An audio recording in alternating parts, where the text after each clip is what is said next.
That's the largest locomotive ever built, so it's something to see. It'll be something to see when it comes back to life. Train enthusiast Ed drove all the way out from Phoenix, Arizona, just to get a glimpse of the Big Boy 4014.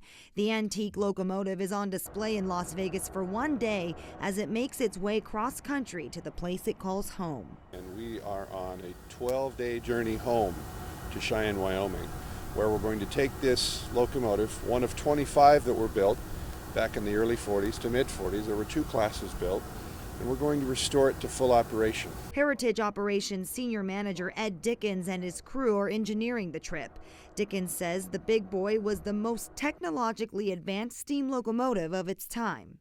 They were looking for a locomotive that could do the work of 2 locomotives. Just like today, railroads are always looking for efficiency, and they want to pull more cars with more locomotives and more power. It was one of the last locomotive designs that they designed before we changed to diesel-electric locomotives. From the outside, you see the sheer size and power of the vintage train. The Big Boys were 132 feet long and weighed 1.2 million pounds. But from the inside, you get a better idea of just how treacherous it was to run it.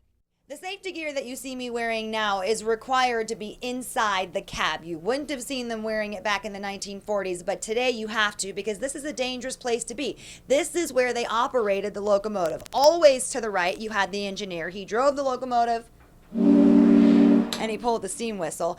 Always to the left, you have the fireman, and his job was to make sure the firebox, which you see here, was full of coal and burning hot. Every 3 hours, you were looking for 28 tons of coal and 25,000 gallons of water. And when the locomotives would reach the end of their run, they would go into a roundhouse, a terminal, where they would be serviced, where they'd replenish the coal and water, fill the sandboxes, fill the lubricators, grease the side rods, and conduct various inspections on the locomotive. Dickens says when you look back on American history, you'll see that steam locomotives helped to build it. And he says it doesn't get any more distinguished than the Big Boy 4014.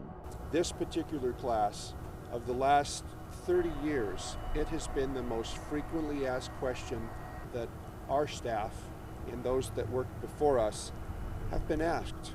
When will the Union Pacific restore a Big Boy? So the opportunity is right for us to restore one. So here we come. So the Big Boy is going to be on display for the entire day. It leaves tomorrow morning. That's Thursday at around 7:30. Anyone can come down and check it out. It's at the Union Pacific Rail Yard right off of Charleston and Grand Central Parkway. Michelle Velez, News 3.